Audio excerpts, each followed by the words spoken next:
Okay, today we're taking a break from the garage and we're gonna make a big old batch of chili. So right here we got all our ingredients. If you want to make chili the way I might make chili, blah blah. If you make chili the way, If you want to make chili the way I make chili, then pay attention. Try and follow along. You don't have to do it exactly like this. The nice thing with chili is that it's really forgiving. You know, it takes so long to cook, and you can put a variety of ingredients in it, whatever you want. This is pretty much everything I like. Got a variety of colored peppers here. I use them more or less for just a different color. They all sort of take on a similar flavor once they're cooked, so it doesn't really matter. I got a small onion, chili powder, cayenne powder. I bought another pack of chili powder in case it's not enough because I like to use a lot. Product of India. So this is probably good stuff since those are the motherfuckers that invented spice. I got mix of pork and beef here. I like to use both pork and beef. I'm not sure what the ratio is. It's a mystery. It was on sale. But it gives it a nice flavor if you use both. It's 1.13 kilograms. Thank God for that accuracy. But anyway, that's like, I don't know, 3 pounds give or take. Oh no, it's probably like, it's 2 to 3 pounds. So that's gonna be our meat. This should all work out to good ratio. Mushrooms, celery, variety of beans, black beans, brown beans, red kidney beans, white kidney beans, some crushed tomatoes. These will be a good base. I can see I have a lot of this shit. I may not use all of it. I'll kind of try and... You kind of got to figure out the ratio of the ingredients. And that just comes with, you know, practice and blind luck in my case. So I got a million cans of beans to open and drain. The brown beans you can't really drain because they're sort of in, you know, whatever it is. Tomato sauce in this case, I guess. So that's okay, keep that. But yeah, drain the rest of these guys. You don't want the goo they're sitting in. That's just gonna make your chili too watery and it doesn't taste good. First thing you're gonna wanna do is brown your meat. So you're gonna wanna take a well-seasoned cast iron skillet, preheat it. I prefer cast iron.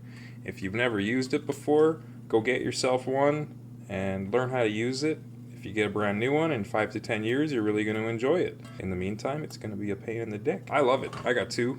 The older you can get for a cast iron pan, the better it is. So, and used, they don't go bad. Get one that's 50 years old, you'll be happy. You won't have to break it in. While that's going on, we're going to start opening and draining beans.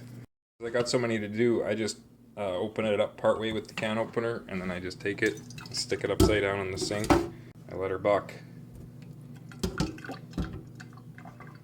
Your pan's preheated enough.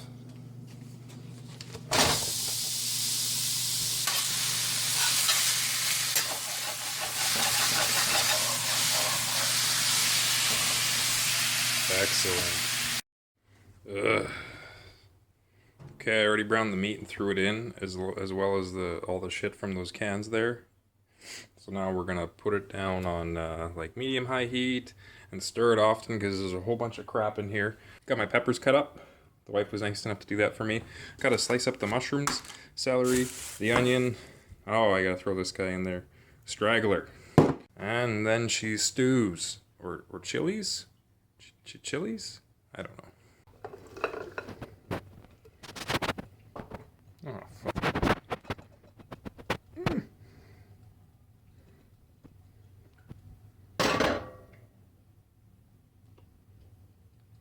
I washed my hands.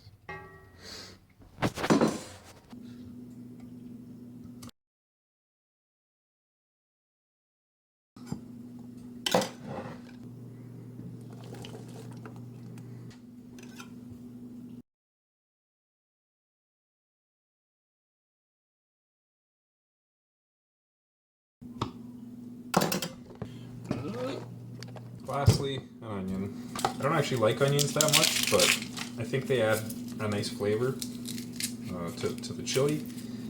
So what I usually do is put in as little onion as I can, and I cut it as small as I can. Because yeah, I don't like eating big chunks of onion. Not appealing to me. I'm also not very careful with the top layers. I don't even want this whole fucking onion, and I don't think it's good for you to save onions. Onions are one of those things you want to use fresh, and they have a tendency to turn into big bacterial cultures. You don't want to eat that. There's an old myth that if you leave an onion cut in a room, it draws in all of the toxins and absorbs them in the onion, but that's a bunch of bullshit. They're just really, really good places for bacteria to grow. So the bacteria just grows there. They don't suck it in. If someone tells you that, tell them to stop repeating fucking nonsense. Oh, fuck. Oh, I can't even fucking see. If you don't want to cry when you're cutting an onion, all you have to do is wear safety glasses. Oh my god.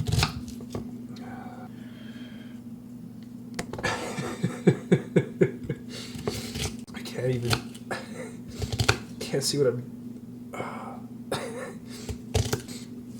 Alright, we're almost there. We're almost there. Got this much chili powder. I'm just gonna dump it in. That seems like a lot to you because it is. That's probably about 3 or 4 tablespoons. I might even add more later. I'm also gonna add cayenne pepper. Just carefully measure that in. I'd say I added about, it's like 2 tablespoons. It's not even that much. Yeah, we got everything in here what we want. Oh, that smells amazing. I love that smell of chili powder. And the smell of cayenne. Oh man. And then those spices, they give it such a rich color too. Nice red. So when you're doing a huge volume of chili like this, because I forget how many liters I got here. Looks like 12 quarts. Almost 12 liters. When you're stirring it, you gotta get right down to the bottom. Because that's where all the heat's staying. Dig in there. I haven't added any salt or pepper. You can add that if you want. I do sometimes, I just didn't today. Most of your flavor is coming from your ingredients and the chili powder and the beef, so you know that's what you go with. Add little spices here and there to taste if you like. It's 3 o'clock right now. I bet you this is going to take a good 5 or 6 hours until it's actually really ready. And hell, sometimes this stuff's not even that, well, it's good, but it's even better the next day. So yeah, every 20 to 30 minutes come in here, give it a stir. I've got it on just a little bit below medium heat. Depending on the quantity of your chili and the type of oven you have, type of stove you have, it's gonna vary.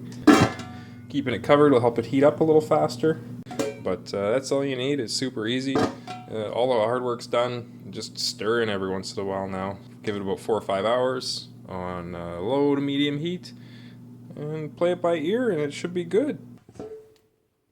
Alright, well, been a couple hours now. Let's see. Oh, this is coming along very nicely. I think we got it right, folks. And this is the part where I kind of fine-tune the spices. I'll add a little chili powder, salt and pepper, stuff like that. Garlic powder, onion powder, those kinds of things are good. You can't really go wrong. Look at that beautiful red chili powder. Oh, I love it. Here we go, we're at 6 o'clock. And it just occurred to me that I didn't actually buy any like Anaheim peppers like I often like to, or chili peppers, but I mean it'll still be good, but I feel stupid for forgetting that stuff. So yeah, feel free to throw that kind of shit in there. I'm gonna leave the lid off, let it simmer still, but this is just about the right consistency. I like it. Chili.